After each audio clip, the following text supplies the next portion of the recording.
7 দিন কমেন্ট ঘুরবে, বাজে কমেন্ট, সবার কাছে আমি হ্যারাস হব।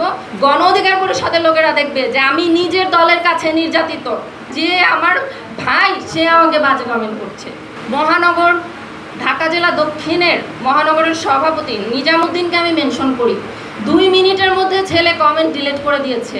কিন্তু গত 2 দিন আগে আমার এনসিপির ঢাকা জেলা উত্তরের একটি কেন্দ্রীয় সংগঠক আমাকে বাজে কমেন্ট করেছে, সেটা আমি স্ক্রিনশট দিয়েছি আমাদের প্রতিনিধির কাছে, যারা জাতীয় প্রতিনিধি আছে তাদের কাছে। তারা আমাকে বলে আপনি অ্যাপ্লিকেশন করেন, নিয়ম শৃঙ্খলা জমা দেন। অলরেডি 2 ডেজ পার হয়ে গেছে, বাজে কমেন্ট ঘুরছে। আমার ভাই, যাকে আমি হাজার হাজার লোক দিয়ে সহায়তা করেছি, সে আমাকে বাজে কমেন্ট করছে। তো এটা বলার পরে তারা আমাকে বলছে যে আপনি নিয়ম শৃঙ্খলার কমিটির কাছে লিখিত দেন। হ্যাঁ, আমি অনেক অসুস্থ, আমার জাহাঙ্গীরনগরে পরীক্ষা ছিল, পরীক্ষা দিয়ে প্রোগ্রামে আসলাম।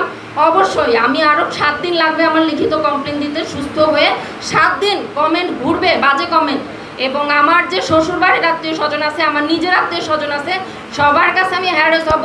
বিএনপির লোকেরা দেখবে, গণ অধিকার পরিষদের লোকেরা দেখবে যে আমি নিজের দলের কাছে নির্যাতিত। আমি আমার দলকে স্ক্রিনশট নিয়ে জানিয়েছি 2 দিন আগে। তারা বলছে যে ব্যবস্থা নিবে। আপনারা জানেন যে আমাদের দলের পদযাত্রা শেষ হলো মাত্র। আমার বিশ্বাস আছে যে আমার দলের যারা, বিশেষ করে আমাদের তারিকুল ভাই, জাহিদুল ভাই এবং আমাদের ফরহাদ সোহেল ভাই, তারা খুবই নিজেরাও অনারেবল পারসন এবং আমাদেরকেও, আমরা যারা নারী সংগঠক আছি তাদেরকে প্রচুর অনার করে।